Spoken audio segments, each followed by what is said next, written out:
Oh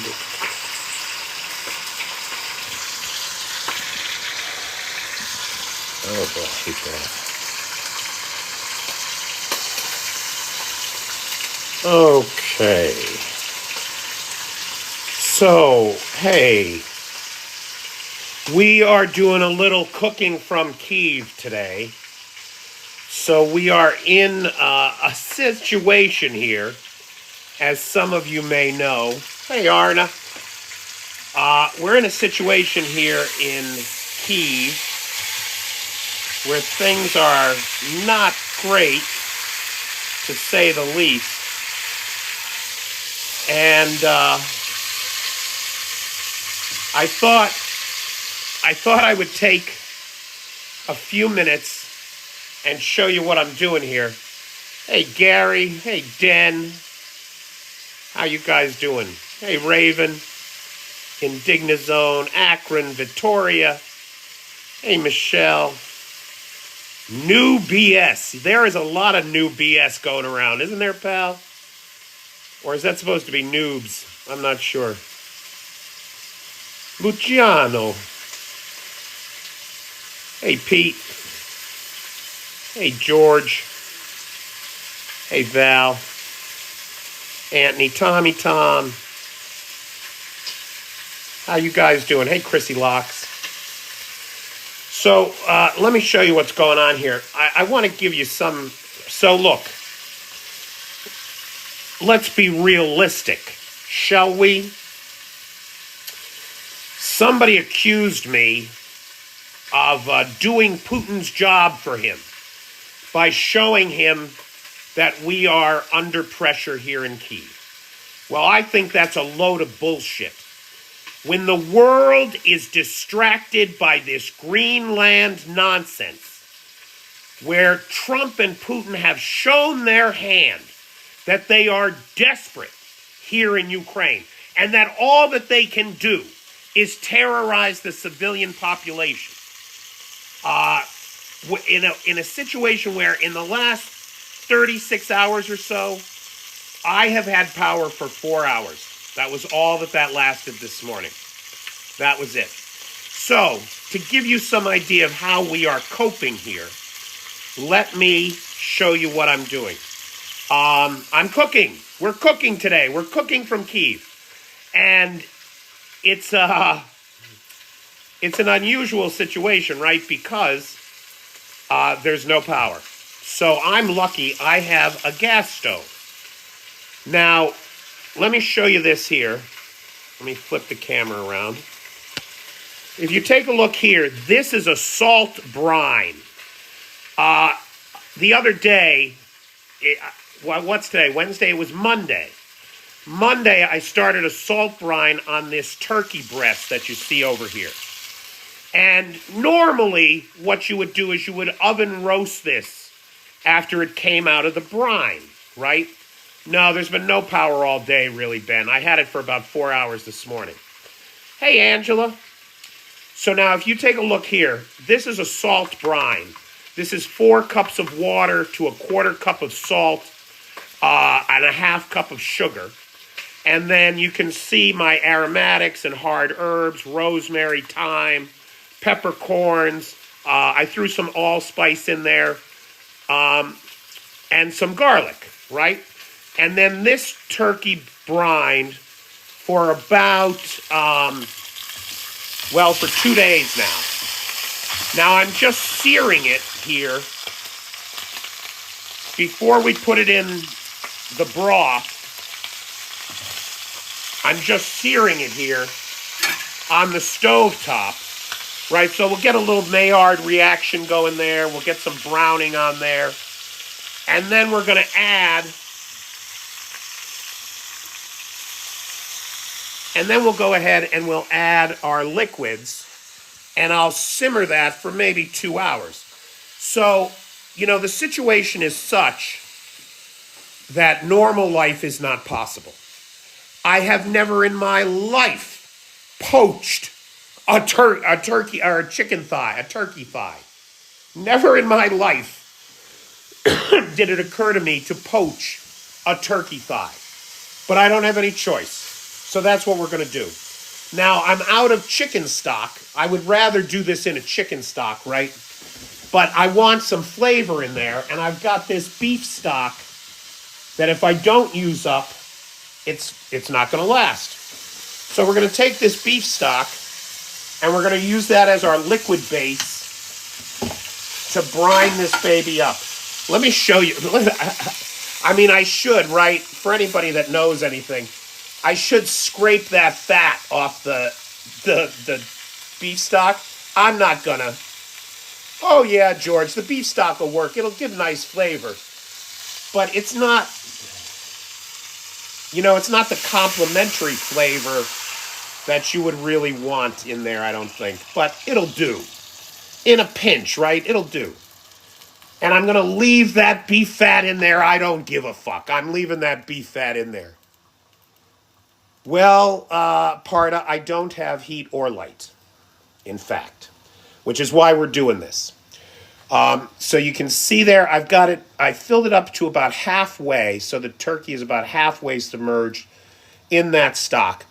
Right, exactly, George. It's still good, and not just flavor, it's good flavor. The stock was not bad. It wasn't great, but it wasn't bad. Okay, so now that that's in there, how much room do I have? Ooh, I don't have a lot of room. That's all right. I have a few things I'm going to put in there.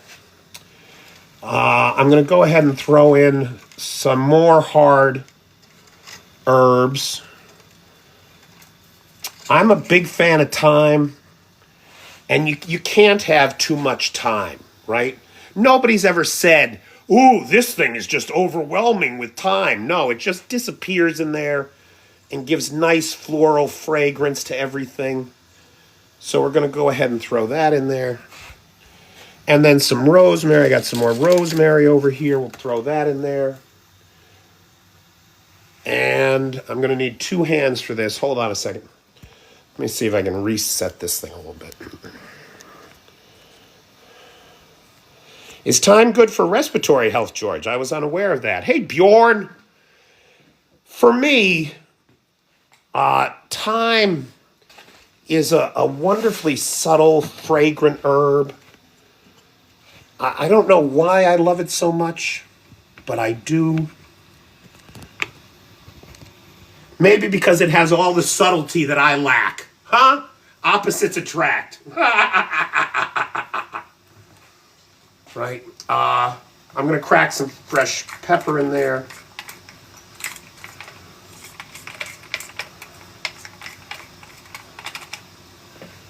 Okay. And then we're just going to want to throw some veggies in there too. Let me grab an onion. Okay. All right, I'm going to bring up, while I do this, I'm going to bring up the chat so I can read it here while I work. And I will gladly talk about anything anybody wants to talk about. The first thing that I want to talk about is that none of this is normal. And we should not think of it as normal, in my opinion. And while everybody is talking about the resiliency of the Ukrainian people, look, I got to tell you, this is a very difficult situation. 600,000 people have fled the capital because it is basically unlivable here. And that is not an exaggeration. So I'm just going to dice this onion real quick. Right, I'm just going to have it.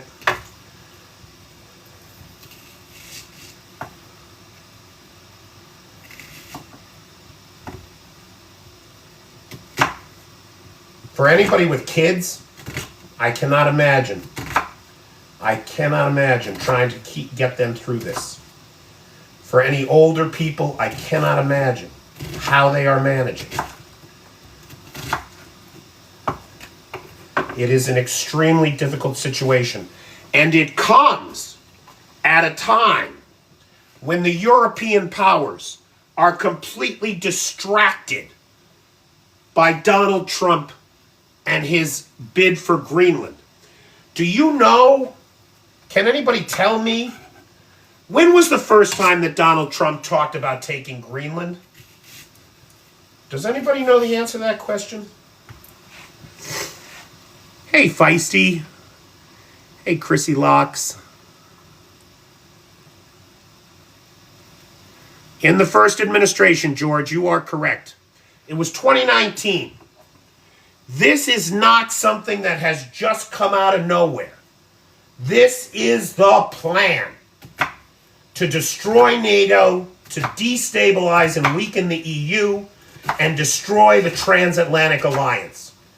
We are living through Putin's ultimate victory. Even as the Russian Federation sits on the brink of absolute destruction. Make no mistake, Russia is feeling the heat. Russia is not having a good time right now. Putin is absolutely desperate to extricate himself from the nightmare that he has created. And this is how he's doing it, two ways. He's got Trump to take all the heat off of him here in Ukraine with his Greenland distraction. And he is trying to strong-arm the people of Ukraine into submission. And it's not going to work.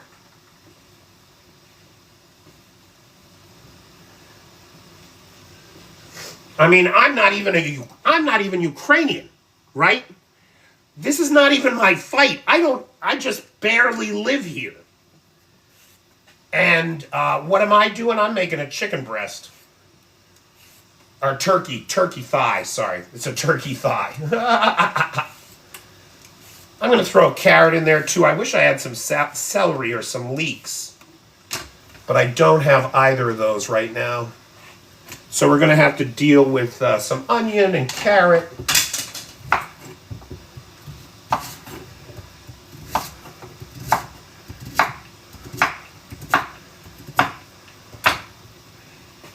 And I'm going to throw some garlic in there too.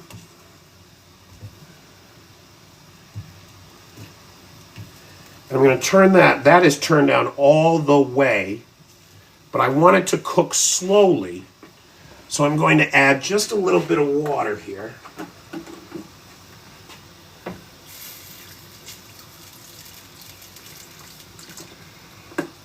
Just until that thigh is just about covered in liquid. And we don't need any salt. We shouldn't need any salt. There's about a whole cup of salt in that brine, and it's been in the brine for 2 days.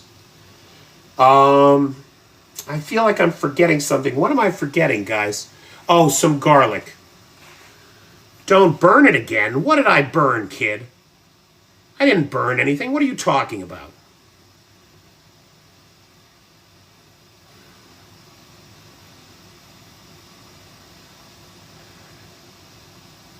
So we're doing a little cooking from Kyiv. Oh, you're thinking of the soup. Oh, I did burn that broth. You're right. The bone broth. It wasn't the broth that I burned, right? It was the tomato paste on the bones when I roasted the bones. And then that char kind of went through into the broth. You're right, kid. I did burn that. Yeah, man. All right, let me grab some garlic. I'm just going to grab a couple cloves of garlic, smash them, and skin them, and throw them in there. Yeah, that was a shame, because that bone broth, that would have been really good if it weren't for that background noise. That, ugh. Every spoonful you got, like, it was good going down, and then you got that in the back of your throat, that charred taste.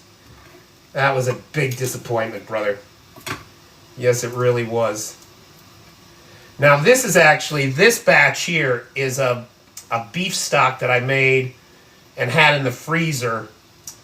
Oh, I don't know when I made it. It was a while ago. I usually have some beef stock and some chicken stock in the freezer, but I used up the last of the chicken stock last week, and I haven't had a chance to make any since. So we are in the dark. We have no heat. The only heat that I have is what's on the stove. There is water here, but I know that for many of my fellow Kyivans that is not the case. I do want to remind everybody of that.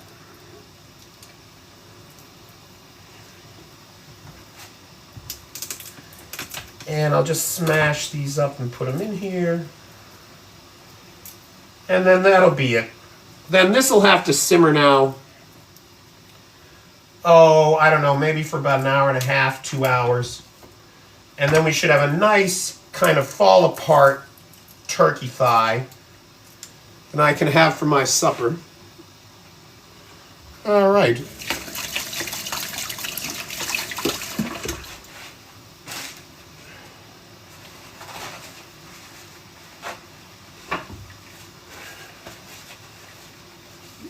Okay. Sorry, I'm still a little congested, but I think you can hear. I feel much better today, much less congested, less coughing. I feel really much better today. So guys, I just wanted to, I was trying to figure out what the hell I was going to do with that turkey thigh. Thanks, Little Red. And I thought, okay, I'll have to poach it. We'll have to make the best of it. And I thought, thanks, Arna. And a little tryptophan, kid. Get some tryptophan in me. I'll tell you, sleeping is difficult. It really is. So because there is no heat, and because it is so cold out, the kitchen is the place to sleep in. I mean, that's just the reality. Does time help with nasal congestion? Interesting. So last night, for the first time in a while, I had to sleep in the kitchen. And I couldn't do it, man. I was up until 6 a.m. God. 6 a.m., the power came on. Hallelujah. And I was so grateful. I got the electric heaters out. I got the heaters on. I do leave the stove on for heat. I leave a big pot of water boiling there. And I leave the other burners. Unfortunately, only 3 of the burners work. But I leave... Last night, I did leave the 2 burners on and the big pot of boiling water on. And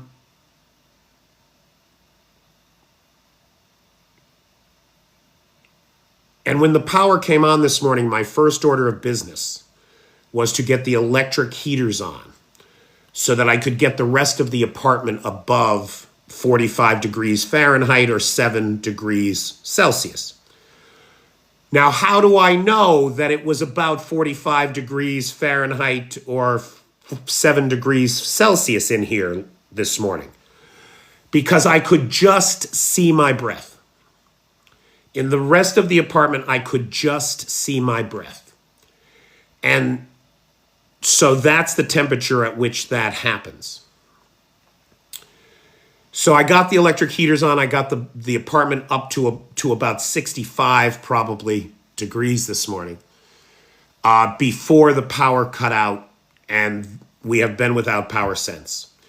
So I had power from about 6 o'clock this morning until maybe 11 o'clock, about 5 hours. And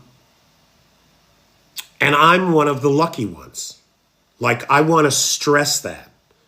I am one of the lucky ones. The Russians have made any kind of normal existence here in Kyiv untenable. Like, it's just not possible. And as a consequence, 600,000 of my fellow Kyivans have left the city. So there we are. And it is important to me to make that clear to everybody, to get that out there in the world, because the world is very distracted by Donald Trump's antics, which is exactly the point, right? That is exactly the point.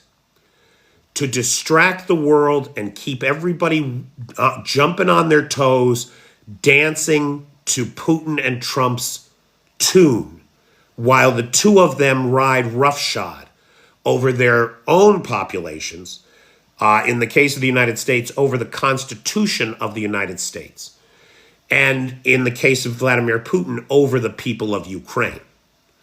Make no mistake. That is what this is. So, I'm trying to make the best of it, of course. I got the turkey breast on. Has anybody ever poached a turkey breast? I've never poached one. It ought to come out okay. It won't be bad, right?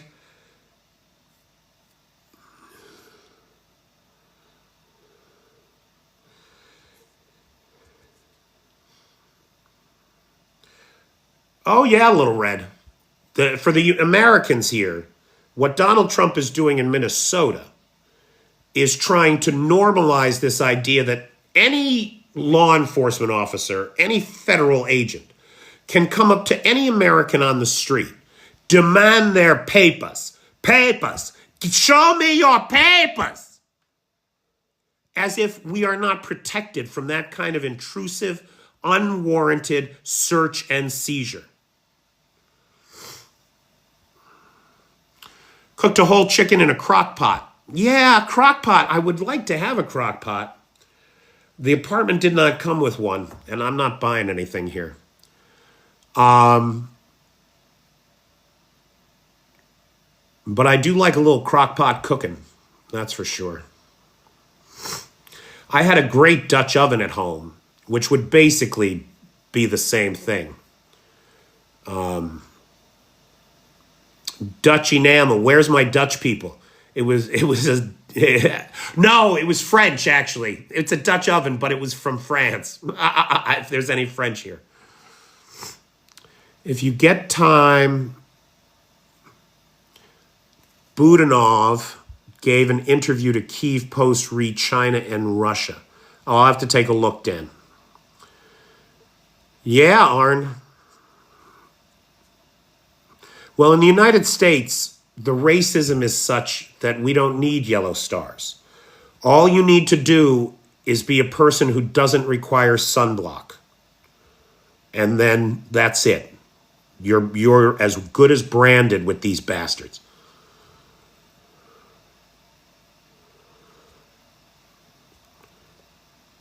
Yeah, that is the problem, George, right now. Le Creuset, I don't remember. That sounds familiar, but I don't remember, Lola. It was a wedding present years and years ago. It tells you a lot about our marriage that in the divorce, I got the Dutch oven. My wife was great at ordering food for delivery. Not so great in the kitchen. Hey, Pingu.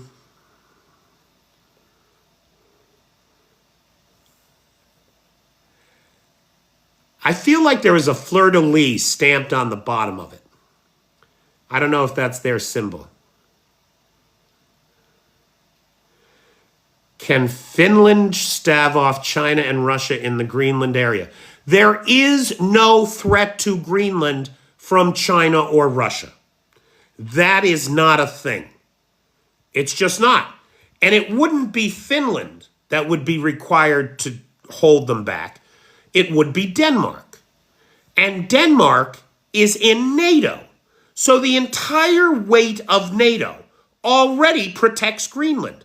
The idea that we need Greenland for security is bullshit of the first order. And I want to point out to everybody that the U.S. is the only threat, unfortunately, to Greenland. But it's not, Arn. It's not. I'm sorry. It's not. And the reason that I say that is because those minerals are, A, unavailable. We're still waiting for Arctic ice to melt for most of them to be available, for most of the mineral wealth there to be available. It's a generational investment. It is about destroying NATO. It is about fracturing the European Union. That is the goal. That is the real goal here. And it is Putin's puppet in the White House at a time, right? Trump first mentioned Greenland in 2019. Why now, all of a sudden, are the Russian papers saying things like, wouldn't it be the achievement of the last 250 years if Donald Trump could secure Greenland for the American people by July 4th? By July 4th, in time for the 250th anniversary of the Declaration of Independence. Why has Donald Trump put a deadline on the European powers to agree to his demands of June 21st? It seems like an awful coincidence that the Russian papers are praising him for this action and talking about how it would put him down in history as a president as great as Lincoln or Washington if he can just get it done by July 4th. And he must not hesitate. He must not back down, or it will weaken the Republican Party and he will lose it all in the midterm elections. That's what the Russian papers are saying. That seems to me very clearly marching orders for the United States, for Donald Trump. We are living in a time where nothing is normal. Hey, Marilyn, how you doing? Nice to see you. We were just doing a little cooking. Now we're talking a little politics. And then I'm going to call it quits. We're not going to be here long.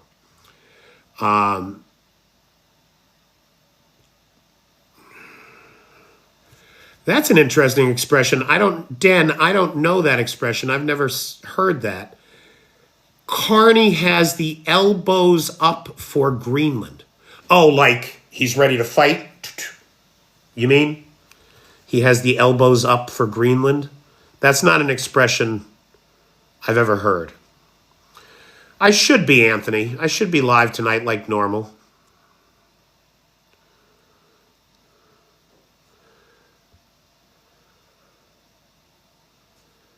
What about the oil in Russia? It's hockey. Oh, it's hockey terminology. Oh, I don't follow hockey. Is that like where you're trying to check the guy? So, Carl, as far as the oil in Russia goes, Russia's got a problem. You know, it's interesting.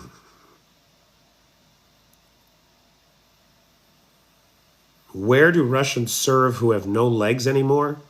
I don't know what that means, Belinda. So as far as I understand,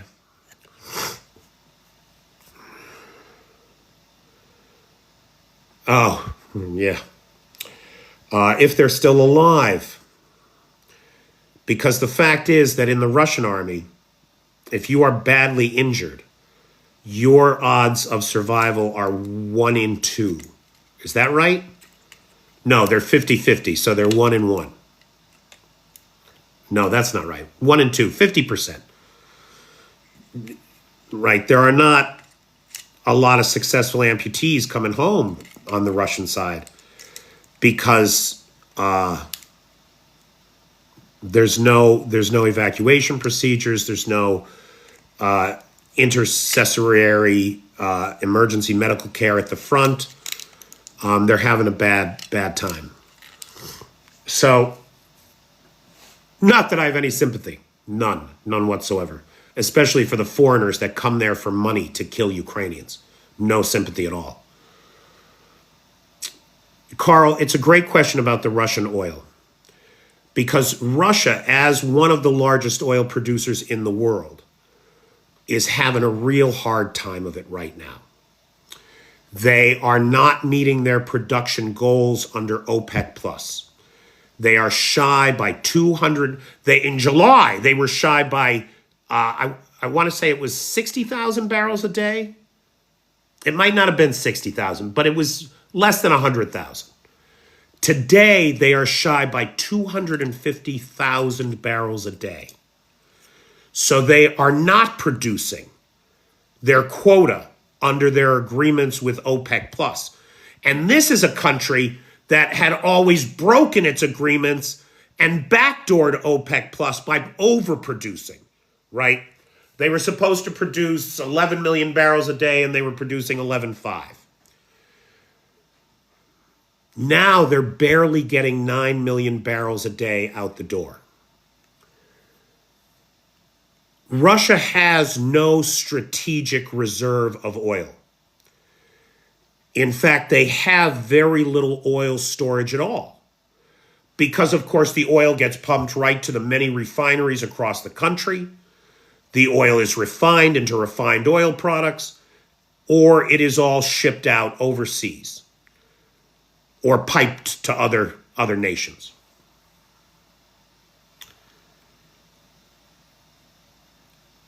The sale, the export of oil, they're having a lot of problems.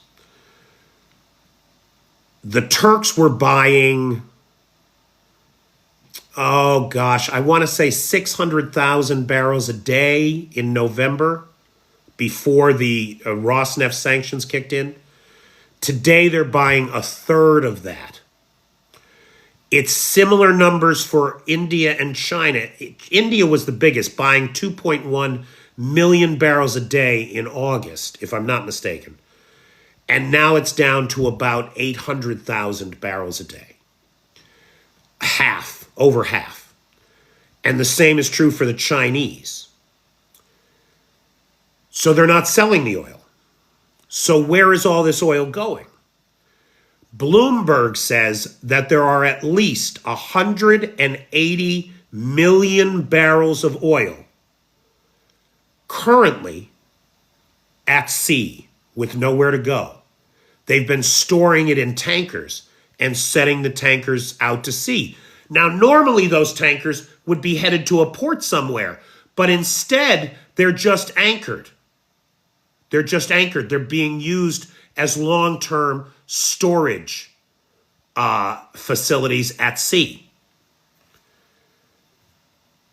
The Ukrainians are making the port of Novorossiysk, where something like 30% of all Russian crude oil is exported from.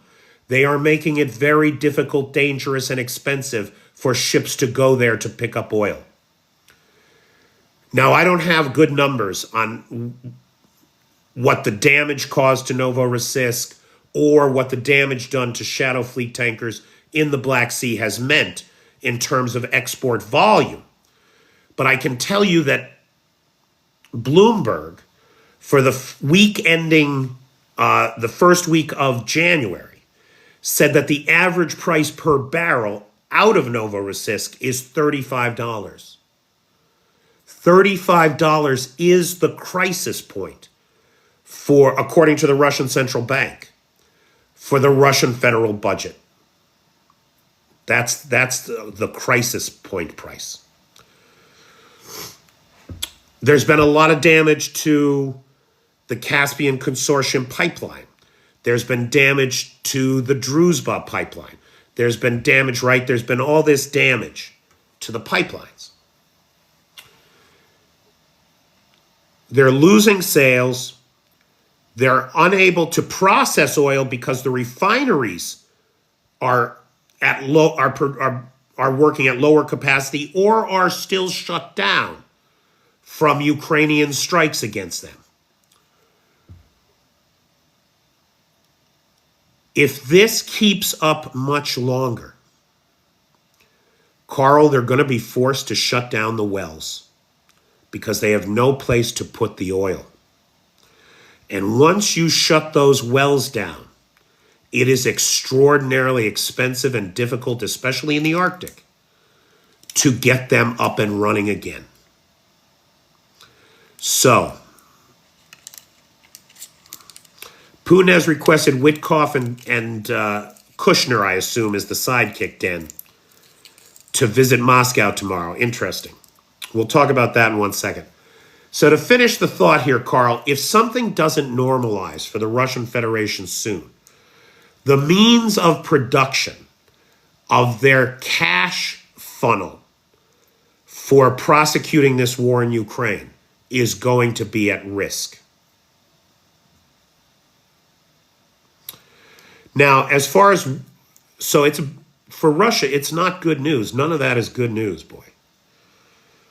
As far as Witkoff and Kushner going to Russia tomorrow, I'm sure it's going to be all about Greenland. That's what it's going to be about. Putin's he wants to rebuild the Soviet empire, and he cannot do it as long as there is a strong transatlantic alliance, NATO, and the EU. The way to break up NATO, the way to fracture the EU, is for a military action by the United States against Greenland. That is the plan. That is the goal. That is the only thing Putin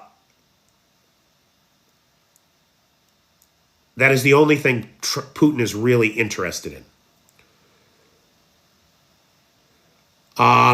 Interesting. So at Davos, right, because Davos is happening right now, Zelensky was supposed to attend. And I guess he was supposed to have a meeting with Trump while he was there. But Zelensky, because of the crisis here in Kyiv, has foregone, or at least has not yet left, for Davos. And there is still time for him to do that. But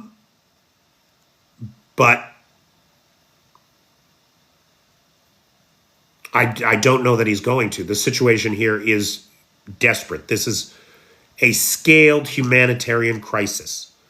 There's no other way to describe what is happening here. None. Somebody said something there. You know, J-Dog, that is a real problem. NATO countries are stepping up more money to secure Greenland. Greenland is the distraction. Greenland is the distraction. The fight is here. I don't know that Trump has the power to unleash the American military against Greenland. That may be the fatal error. Remember, a dictator cannot ever give an order that isn't obeyed. So when he gave the order through Pete Hegseth that there be no quarter given to the boats in Venezuela, right? When we take these boats out, make sure you murder everyone on them. That was the order, an illegal order, an order contravened by the Uniform Military Code. But he found people to do it. An admiral resigned over it, but he found somebody else to do it. So if that admiral that was so willing to murder innocent civilians because his president told him to, if that same admiral is up for a little adventure in Greenland, Trump already knows who to call on. That is what frightens me.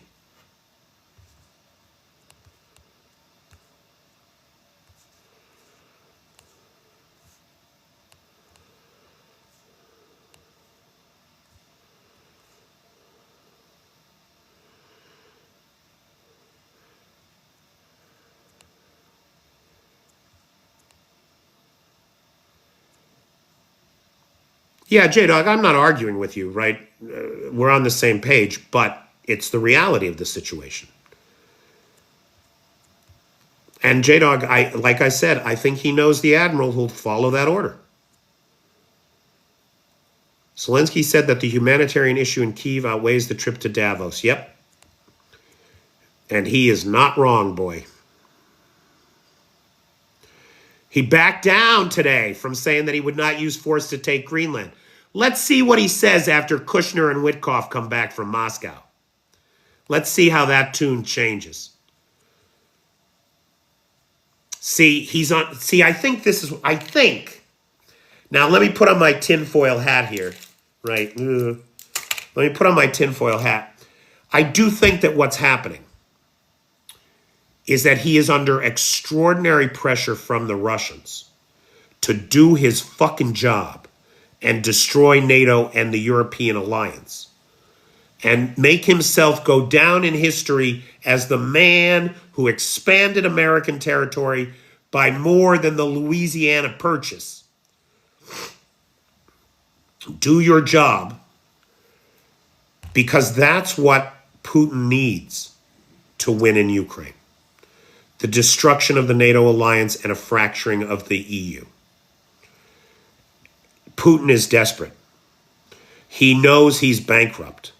The deficit from last year is greater than the amount of cash in the sovereign wealth fund. The Russian central bank keeps saying, we are not going to seize private bank accounts. We're not going to do that. Well, anytime the Russians say they're not going to do anything, what's the next thing that happens? Whatever it was they said they weren't going to do. Should France dispatch the Foreign Legion to Greenland? France should dispatch the Foreign Legion to Ukraine. Everybody's so happy to send troops to fucking Greenland. What about where the people are actually bleeding and fucking dying? How about that? You see, the Uniform Code of Military Justice. Thank you, George.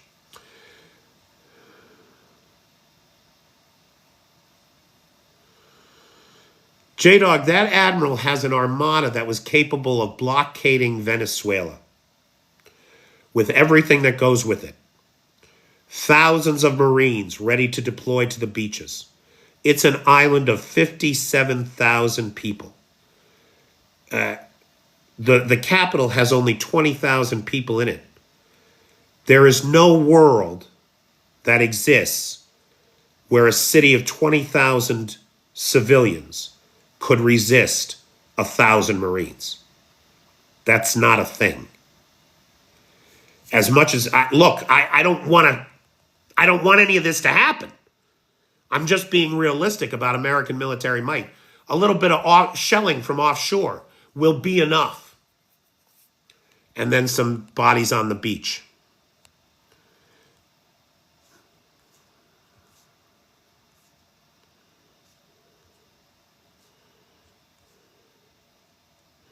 Whack off and kiss ass. I like that. That's good.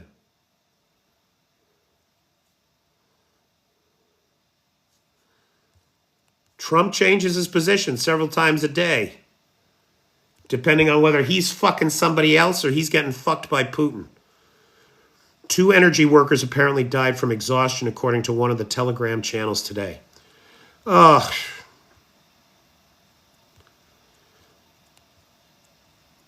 I'm kind of, I have to work to get local news because, of course, I don't read Ukrainian or Russian, and there is so much to read.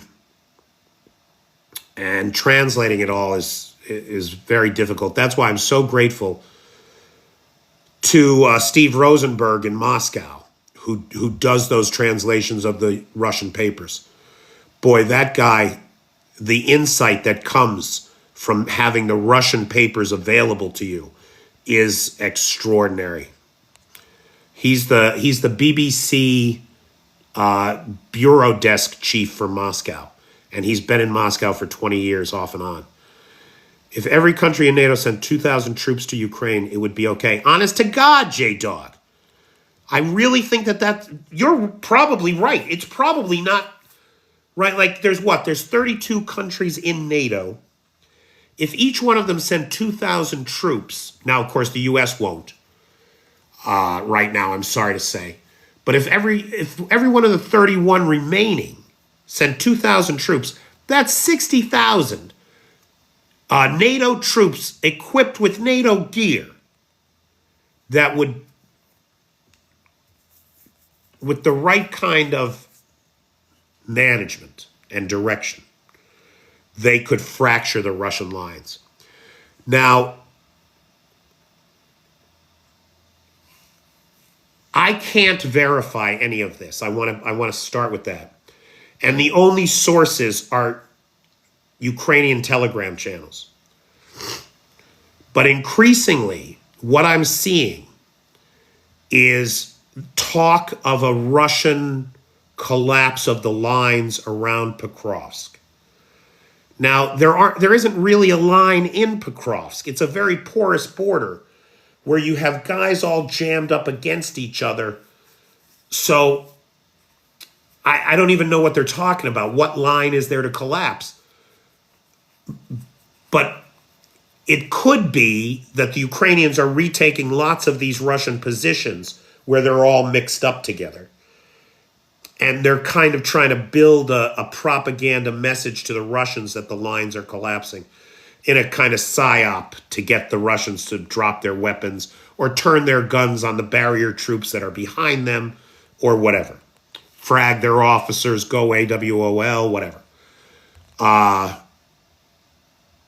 But watch for those kinds of stories and take them, well, like with my salt brine, a quarter cup of salt. Will Chechnya be a wild card for Putin with the bad health and car crash of Adams Putin's downfall?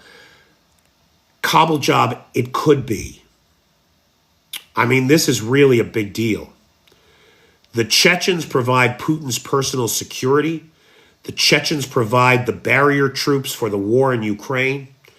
If there is a sudden power vacuum, now Adam, the favorite son and heir apparent, the guy who beat the kid who, when he was just 16, beat a fully grown adult in his prison cell for daring to offend the Quran. It was some religious reason.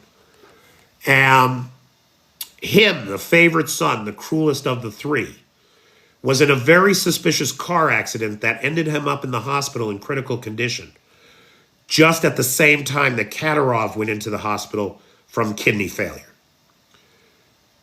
That power vacuum that's opening up there should, as I understand it, should there be a real power vacuum and clan infighting begins in Chechnya to see who will take over, it's possible that the Chechens fighting in Ukraine might feel compelled to return home. There go your barrier troops. Now, there is no reason for Russians not to retreat because there's nobody waiting to shoot them. Putin's own personal security might be at risk because the very people that guard him might leave the capital to go home. The armed resistance movement inside Chechnya and across the border, hiding in the mountains and hills of Dagestan, they are certainly going to want to get in on the action. So it's a domino to watch.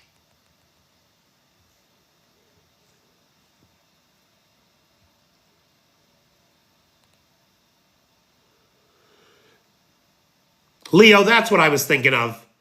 The code of conduct. That's what I was thinking of. The code of conduct.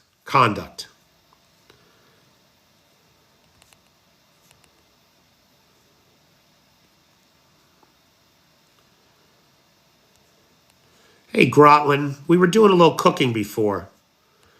Me too, Victoria, but we are not there yet.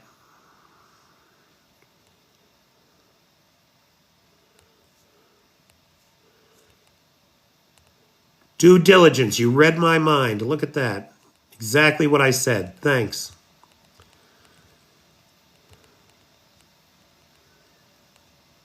I should go check on that. We don't want it boiling. We just want it down to a nice simmer.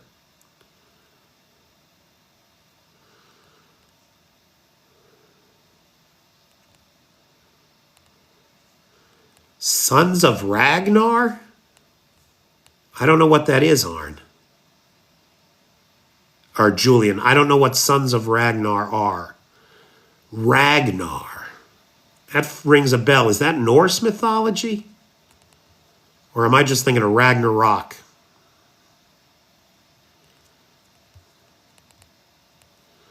Heard about Russian people withdrawing money from banks. Well, it's got about 2 hours left to cook. So the situation... Ragnar lost famous Viking. Okay. So let's go take a look here.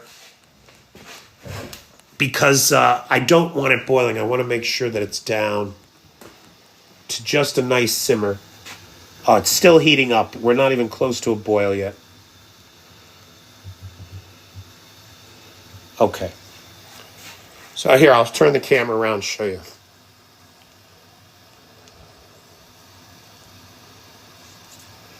So I am poaching a turkey thigh because I have no oven. I have no other way to cook it, and it was in a salt brine overnight. And hey, Jedi, long time no see, man. It was in a salt brine, actually 2 nights. Now, I don't know. I've never, look, the most I've ever brined a turkey thigh or turkey breast or anything is 24 hours. I don't know what 48 hours is going to do to it. But we didn't have a choice, right? I just didn't have a choice. Because there's no power, no heat, no lights. In the last 36, 38 hours, we had lights for about 5 hours. And I'm one of the lucky ones. I was just talking to a friend of mine across town. She has had no power for 72 hours, for 3 days. Her power was out before the big attack came, and that has not been on since. It's a bad situation. It's a bad situation. Look, and I don't think it is doing the enemy's job to show it to the world. It is important that people understand the humanitarian crisis that the Russians have created for the Ukrainians here, and the suffering that they are inflicting on the local people. It is, I think it's 12 degrees outside. What is that? Like minus 7 Celsius, something like that? And there are 5,000 buildings. 5,000 buildings with no heat of any kind. Right, Chrissy? Thank you. I'm with you. I mean, yeah, you want to put a brave face on things. You don't want the enemy to see you suffer. But it is important that your friends and allies understand what you're going through. It is also important while you're going through it to demonstrate to your enemy that you are eating better than them.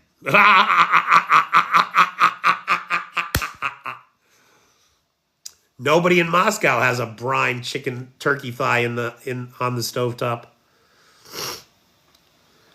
Jedi, you must be American, huh?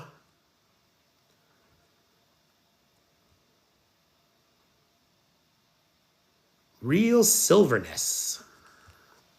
Nice name. Evening, Pete.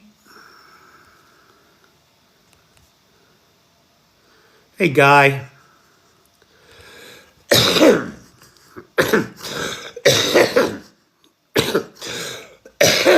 Ooh, sorry. Florida man. Boy, you guys got fucked by Trump, huh? I just saw the jobs report. Florida lost 28,000. Was it 28,000? Or was it 280,000 tourism jobs and related industries because of Trump's tariffs on Canada.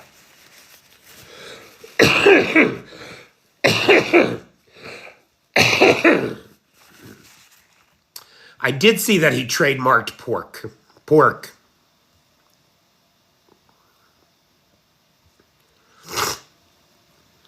Thank you for letting people know what is really happening. People in the U.S. are fed propaganda. You are not kidding, Moni. Oh no, did he really get Iceland and Greenland confused? Wouldn't that be funny if he sent the illegal invasion force to Iceland instead? Well, the temp in the apartment, Roy.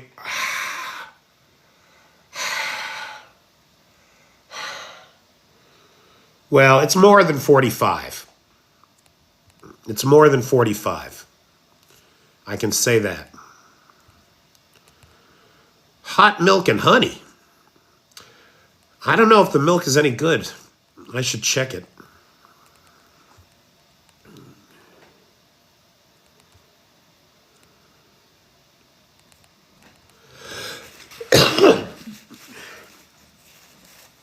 He is unhinged.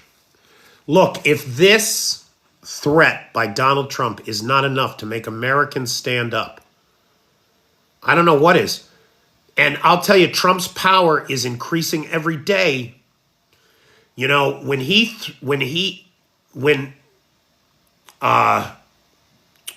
Renee Nicole Good was murdered in cold blood by an unhinged ICE agent with a history of violence. And they stood up there and called her an American terrorist and vilified her while praising Jonathan Ross, refused to investigate him, and instead called for an investigation of Miss Good's widow. The DOJ and the FBI both dropped their investigations into Jonathan Ross and began investigations into the widow. If he's got that, if those people inside the FBI, inside the Department of Justice, didn't have the courage of their convictions to resign the way that the federal district attorneys in Minnesota did, then we're in trouble. We're in real trouble. If the FBI is going to be used, let itself be used as a weapon of executive power to punish the enemies of the president, rather than to prosecute the criminals that violate the constitutional rights of Americans, we're in trouble. Just like the admiral who was willing to murder civilians in the water on the orders of this criminal president, this unlawful regime that has taken over the United States.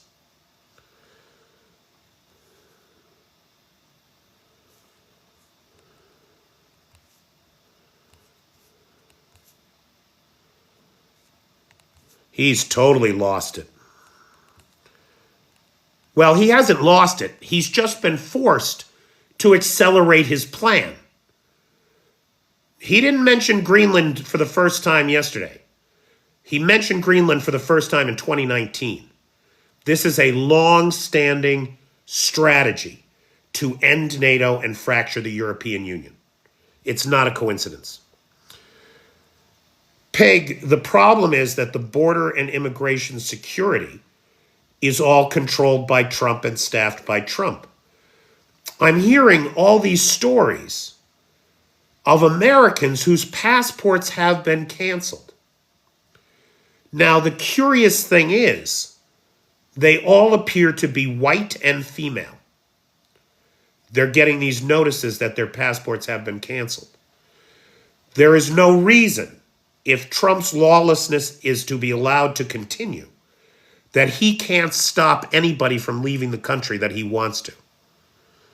No different from the brown shirts, Seawolf, none at all. We are in deep trouble. I agree, Papa.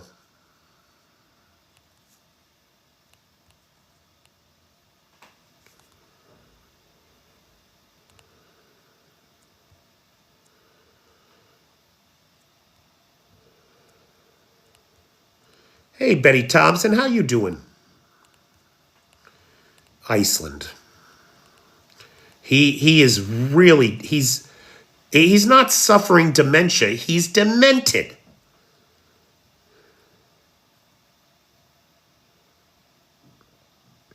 Yeah, there's no doubt about it, Monty. You're if you're not watching what's happening in Minneapolis in social media, you're not seeing it because the media outlets aren't covering it. Because corporate media it has to bow to Trump or he will take their licenses.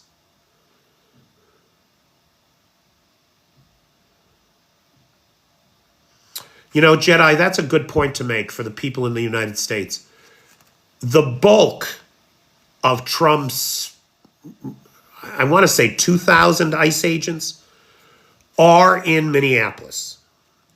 However, they are active in Arizona, Florida, New Jersey, New York, California, all over the country. They're doing their worst to the future of the United States because that's who immigrants are.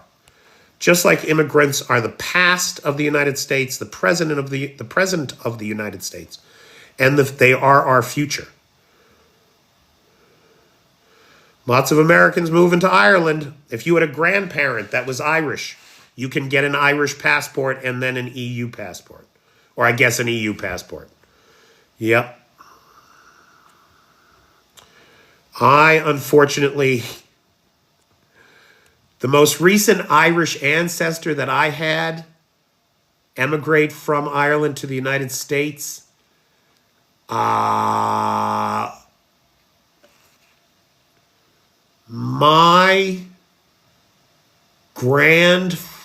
maternal grandfather's grandmother. I unfortunately do not qualify. PBS is covering Minnesota, and the Corporation for Public Broadcasting just voted to disband itself. I mean, that's where we're at. Lots of Proud Boys.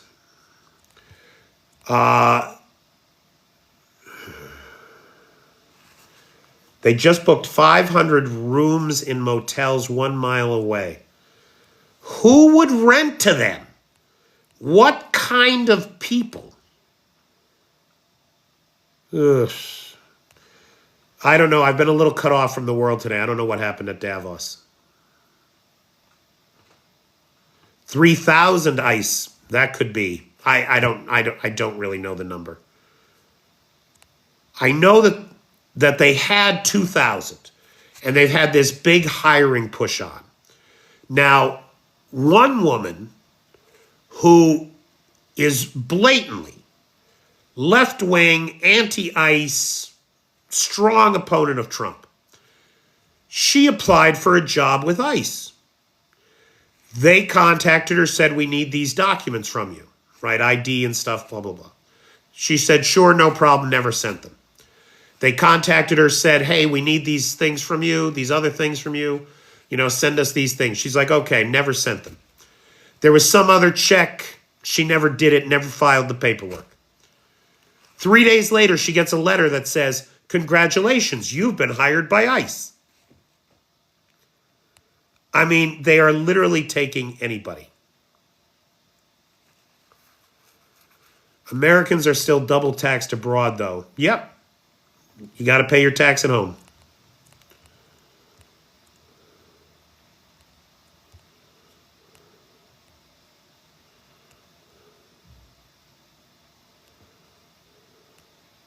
Hey, Brian Cornbow.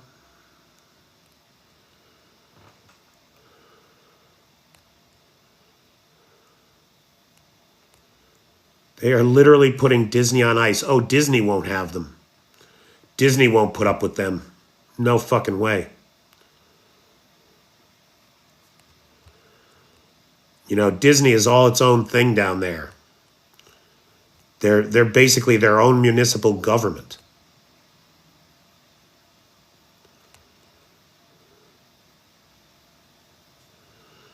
Maybe that's why he said Iceland. He had ice on the brain. You're not kidding. They're getting ready to arrest Waltz and Omar. How any federal agent goes along with this bullshit. It is absolute treason.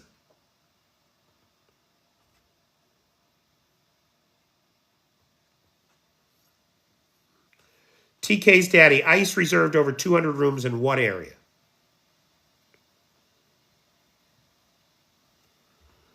Have I been on for an hour already? Wow, that went fast.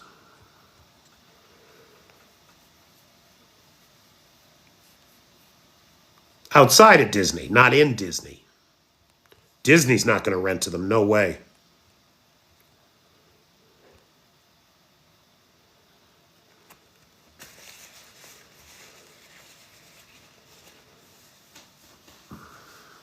Oh, that's a good point about PBS Bjorge.